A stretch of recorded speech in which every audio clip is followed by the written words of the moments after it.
है, 3 घंटे 15 मिनट का समय लगता है, सभी प्रश्न करने अनिवार्य होते हैं, ये सभी बातें तो सब जानते हैं। ठीक है, आप लोगों का 10 अंक का रोल नंबर था। इस तरह से आप जानते हैं कि जैसे कि यहाँ पे जो ठीक रोल नंबर हम आप लोगों को दिखा रहे हैं, तो इस तरह से आप लोगों का 10 नंबर का रोल नंबर था, 10 अंक का। इसके बाद इसमें जो है आप लोगों को बता दें कि 20 नंबर का वो मार्कशीट पे आया था, ये सब तो हमने बता चुका है कि बता चुके हैं कि मतलब वो मार्कशीट पे कैसे भरा जाता है सब कुछ। अभी हम आ जाते हैं बहुविकल्पी क्वेश्चन पर। देखिए, इसमें सबसे पहला आपका क्वेश्चन है कि शुक्ल युग का नामांकन किस विद्वान के नाम पर किया गया है, तो आचार्य रामचंद्र शुक्ल। पहला आपका आंसर रहना चाहिए बी, ऑप्शन नंबर बी आपका सही आंसर था। इसके बाद सेवा सदन उपन्यास के लेखक हैं, ठीक है, सेवा सदन उपन्यास के लेखक प्रेमचंद जी। ठीक है, तो आपको लगाना चाहिए था इस पे प्रेमचंद। ठीक है, इस पे आप प्रेमचंद्र जी पे आपको लगाना चाहिए था, सेवा सदन इनका उपन्यास है। इसके बाद बात करें हम लोग शुक्ल युग के नाटककार निम्नलिखित में से कौन से नहीं हैं। ध्यान दीजिए, नहीं है यहाँ पे बताया गया है आप लोगों के सामने कि नहीं है। तो जयशंकर प्रसाद जी हैं, हरि कृष्ण प्रेमी जी हैं, राम कुमार वर्मा जी हैं, बचे कौन, भारतेंदु हरिश्चंद्र जी। तो इसी पे आपका सही आंसर होना चाहिए था। ठीक है, आपका जो सही आंसर होना चाहिए था ऑप्शन नंबर डी। इसके बाद प्रसिद्ध आत्मकथा, जी हाँ ये आत्मकथा है, क्या भूलूं क्या याद करूं, 1 मिनट रुकिएगा थोड़ा सा। ठीक, 1 मिनट, जस्ट 1 मिनट। ओके, ठीक। अभी देखते हैं कि इसमें जो है पूछा गया है आप लोगों के सामने कि क्या भूलूं क्या याद करूं के लेखक हैं, तो हरिवंश राय बच्चन जी हैं। ठीक है, इस पे आपका सही आंसर होना चाहिए हरिवंश राय बच्चन। इसके बाद है निम्नलिखित में से प्रसिद्ध यात्रा साहित्यकार हैं, तो राहुल संस्कृत्यन जी है। आपका आंसर जो है वो सी होना चाहिए था। और रीतिकाल के वीर रस के प्रसिद्ध कवि, तो वीर रस में कौन प्रसिद्ध रहते हैं, कवि भूषण जी। ठीक है, इनका नाम आप लोग को याद आना चाहिए था। फिर रामचंद्रिका के रचनाकार, रामचंद्रिका के रचनाकार केशव दास जी हैं, केशव दास जी हैं। ठीक, इसके बाद प्रिय प्रवास किसकी रचना है, तो अयोध्या सिंह हरियोध, काफी ज्यादा प्रसिद्ध रचना, हमने कई बार आप लोगों को बताया है। राम की शक्ति पूजा के रचनाकार, तो सूर्यकांत त्रिपाठी निराला जी। ठीक है, सूर्यकांत त्रिपाठी निराला जी। कौन से कवि प्रगतिवादी युग के कवि नहीं हैं, आपको देखना चाहिए कि क्वेश्चन में क्या पूछा है। तो नहीं है पे आपको यहाँ पे लगाना पड़ेगा भारतेंदु हरिश्चंद्र जी, क्योंकि नागार्जुन जी भी हैं, केदारनाथ जी भी हैं, त्रिलोचन जी भी हैं, तो बचे कौन आपके भारतेंदु हरिश्चंद्र। ये देखिए क्वेश्चन है ही नहीं मिला जुला के कि हास्य रस का स्थायी भाव, किसे नहीं पता, सभी स्टूडेंट के लिए काफी ज्यादा आसान क्वेश्चन। इसका स्थायी भाव हास, जन जानो मन मानो, ये सभी पहचान किस अलंकार का होता है, तो आपको याद आना चाहिए कि उत्प्रेक्षा अलंकार में ये सभी पहचान हमने आप लोगों को बताया है, और ये ऑप्शन आपका ए होना चाहिए। फिर लिखकर लोहित लेख डूब गया दिन मड़ियाहा, तो इसमें कौन सा, आप लोग देखिए, आप मात्रा निकालिए, एक एक एक एक और यहाँ पे 2, फिर एक फिर एक फिर 2 फिर एक, यानी आपकी यहाँ पे जब काउंट करेंगे तो 11 + 13 मात्राएं हो रही हैं, 11 और 13, यानी जो है प्रथम पंक्ति में जब 11 दिखाई दे रही है तो यहाँ पे आपको दोहे का उल्टा दिखाई दे रहा है, और दोहे का उल्टा कौन होता है, तो सोरठा। तो यहाँ पे आपको ऑप्शन लगाना चाहिए था सोरठा, दोहे पे नहीं रहेगा, सोरठा रहेगा सही। इसके बाद आपको हम बता देते हैं, अभी देखिए थोड़ा सा वो विकल्पी क्वेश्चन कहाँ चला गया, 1 मिनट देख लेते हैं। हाँ यहाँ पे है आपका ये आपका है उपसर्ग। ठीक है, उप है, उप जो है यह किस उपसर्ग से बना है, तो उप जो है बना है आपका नहीं है। ठीक है, शब्द नहीं है बताया गया, तो नहीं पे रहेगा ऊपर पे। ठीक है, नहीं दिया गया इसलिए ऊपर पे रहेगा, वरना जो है ये तो तीनों है। ठीक है, तीनों में उप आया है। इसके बाद दैनिक शब्द किस प्रत्यय का प्रयोग हुआ है, तो यहाँ पे आप लगाएंगे इक रहेगा, इक पे रहेगा सही ऑप्शन। ठीक है, इक पे आपका सही ऑप्शन रहेगा। त्रिवेणी में कौन सा समास है, तो गिनती वाला है, आप लोगों को ध्यान आना चाहिए, द्विग की बात हुई है इसमें, द्विग समास जिसमें जो है गिनती आ जाए। ठीक है, इसके बाद गंगा का पर्यायवाची नहीं है, क्या पूछा है, नहीं है, तो भागीरथी है, सुरसारिता है, देव नदी है, इसके बाद कालिंदी जो है इसका ये पर्यायवाची नहीं है।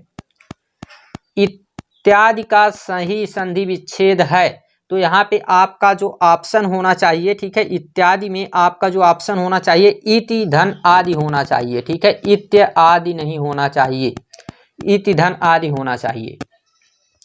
फल शब्द का तृतीया विभक्ति, इसको हमने डिटेल में आप लोगों को बताया है, हमारे ही चैनल पे आप देख सकते हैं। जो हमने कंप्लीट मैराथन लिया था 1 घंटे का, जिसमें व्याकरण हमने कवर किया था, उसमें हमने शब्द रूप और धातु रूप बताया था। तो इसमें आपको मिलेगा जो बहुवचन तृतीया विभक्ति का, तो ये आपको फलय पे सही का ऑप्शन लगाना चाहिए। इसके बाद हसतु, ठीक है, हसतु धातु में आप लोगों को वचन और पुरुष की बात करें तो एक वचन है, ठीक, लोट लकार है और प्रथम पुरुष है, ठीक, ये बात आप लोग ध्यान रखेंगे। इसके बाद आ जाते हैं हम लोग अब अपने जो है बहुविकल्पी हमारे हो चुके हैं, और इसके बाद हम देख लेते हैं जो लिखित पेपर हमारा होता है इसमें, मतलब ये तो बहुविकल्पी था। अब इसमें हम लोग देखते हैं जो खंड बा के नाम से जाना जाएगा, यानी वर्णनात्मक प्रश्न, इनका वर्णन करना है। तो देखिए इसमें निम्नलिखित में से एक गद्यांश पर आधारित प्रश्नों के उत्तर दीजिए। जी हाँ, 2 गद्यांश आपको दिए गए थे, जिसमें से एक गद्यांश का उत्तर देना है।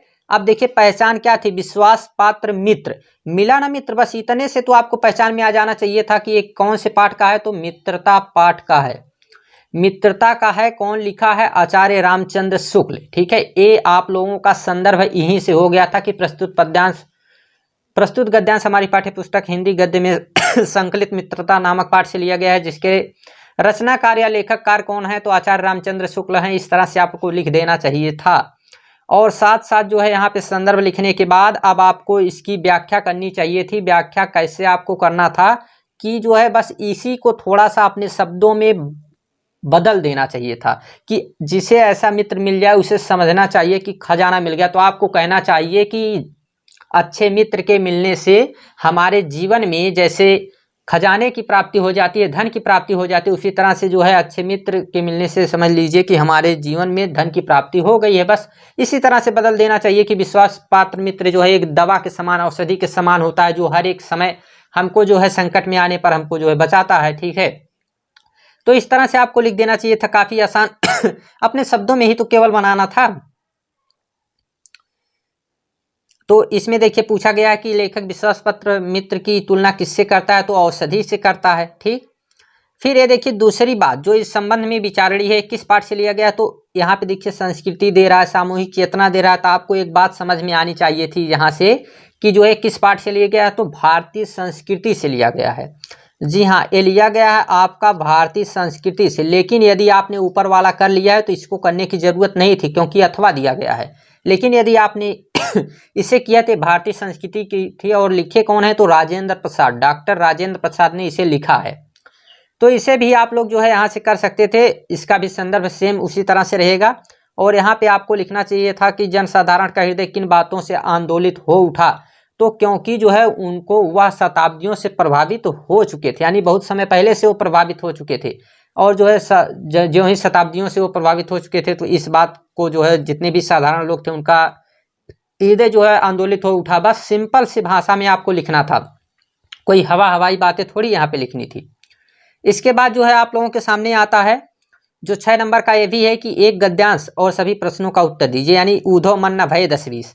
यहाँ पे देखिए आप लोगों को क्या करना था, ऊधव जी यानी कि पद से लिया गया है, और कौन लिखे हैं, तो सूरदास जी लिखे हैं, ठीक है। एक पद पाठ से लिया गया है, जो आपका प्रथम पाठ है, हिंदी काव्य में प्रथम पाठ है पद, और इसको हमने काफ़ी डिटेल में पढ़ाया। इसके रचनाकार कौन है, तो सूरदास जी हैं, कवि कौन है, सूरदास जी हैं, ठीक है।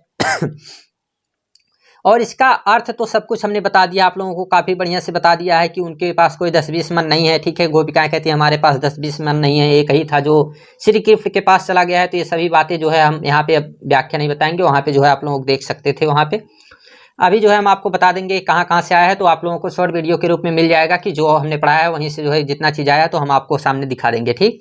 आगे जो हम लोग देखते हैं, उपयुक्त गद्यांश का संदर्भ सहित यहाँ पे देखिए व्याख्या करनी थी, और इसमें ठीक। आगे जो हम लोग देखते हैं, उपयुक्त गद्यांश का संदर्भ सहित यहाँ पे देखिए व्याख्या करनी थी, और इसमें रेखांकित अंशों की व्याख्या करनी थी, ठीक है। टोटल नहीं करना था, लेकिन फिर भी जो है मिला के आप लोगों को लिखना ही पड़ता है उसमें। इंद्रिय शिथिल भई केशविन, ठीक है। इसमें जो है पूछ रहा है कौन सा अलंकार है, तो इसमें कौन सा अलंकार है, तो आपका देखिए कि ई कई बार आया है, तो यहाँ पे एक ही अक्षर की आवृत्ति कई बार हो जाए तो कौन सा अलंकार हो जाएगा, अनुप्रास। ठीक है, आपका यहाँ पे कौन सा अलंकार रहेगा, तो अनुप्रास अलंकार आपको लिखना चाहिए था। ठीक है, तो यहाँ पे आप जो है अलंकार में अनुप्रास अलंकार लिखेंगे। अब देखिए जो अथवा करके दिया है दूसरा, यानी विश्वत रेखा का वासी जीता है जिन हाफ हाफ कर नित हाफ हाफ कर रखता है अनुराग अलौकिक या भी अपनी मातृभूमि पर। मातृभूमि यहाँ पे आया है, यानी जो है स्वदेश का प्रेम इसमें दिखाई दे रहा है, अपने देश के प्रति इसमें प्रेम दिखाई दे रहा है। और जैसे ही स्वदेश प्रेम आ जाए तो आपको समझ जाना चाहिए कि ये पाठ जो है स्वदेश प्रेम का है, और लिखा इसको कौन है, तो राम नरेश त्रिपाठी। जी हाँ, इसे लिखने वाले हैं राम नरेश त्रिपाठी। ठीक, और जो है इसमें राम नरेश त्रिपाठी जी लिखे हैं, और पाठ का नाम है आपके स्वदेश प्रेम। ठीक, अभी इसका जो है हम देख लेते हैं, तो इसमें क्या क्या पूछा गया है। इसमें आपसे पूछा गया है कि अनुराग अलौकिक तथा हिम में तम में कौन सा अलंकार है। तो इन सब में जो है आप लोग देखेंगे तो इन सब में भी आप लोगों को कौन सा अलंकार मिलेगा, अनुप्रास अलंकार लिख सकते हैं आप, अनुप्रास अलंकार यहाँ पे रहेगा। ठीक है, इसके बाद आपको हम बता देते हैं, अभी आ गए हम लोग संस्कृत अनुवाद पे। देखिए संस्कृत अनुवाद जो है पहला ही जो वाराणसी नामक पाठ से दिया गया है। वाराणसी सुविख्यात प्राचीन नगरी है, यहीं से आप पहचान सकते हैं कि वाराणसी पाठ से है। ठीक है, यह बहुत ही प्रसिद्ध पुरानी नगरी है। यह अपने स्वच्छ जल तरंगों के कारण गंगा के किनारे स्थित है। इसके घाट जो हैं वह वलयकार हैं। ठीक है और स्वच्छ सुंदर सफ़ेद चंद्रिका इसमें जो है विराजमान हो रही है। अनगिनत जो है यहाँ पे क्या आते हैं, पर्यटक, मतलब कि घूमने वाले लोग आते हैं, दूर देश से आते हैं। ठीक है, तो ये सभी चीज़ें इसमें जो है आप लोगों को लिखना था, काफ़ी आसान आया है इसको।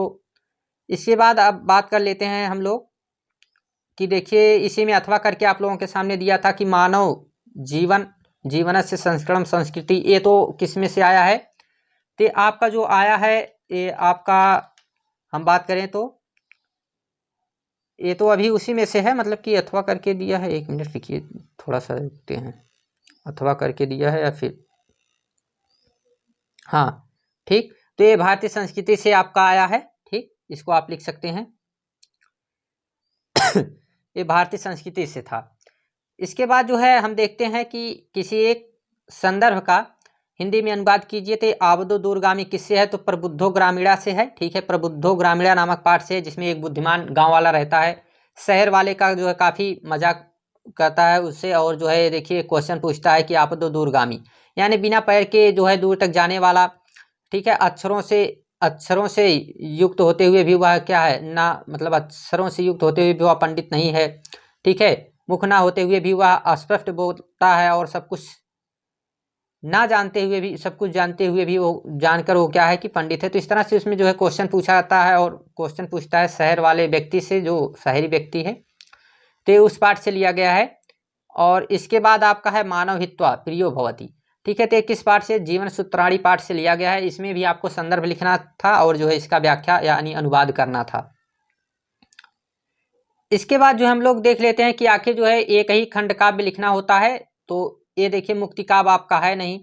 ठीक है, मुक्ति काव्य से आपको कोई मतलब नहीं था, ज्योति जवाहर से कोई मतलब नहीं था, आपको केवल ध्यान देना चाहिए था कि किसी एक का, और इसमें से भी किसी एक का अग्र पूजा खंड काव्य के आधार पर श्री कृष्ण का चरित्र चित्रण, जिसको हमने काफ़ी डिटेल में लिखाया था आप लोगों के सामने, और चैनल पे भी हमने जो है इसको अपलोड किया था।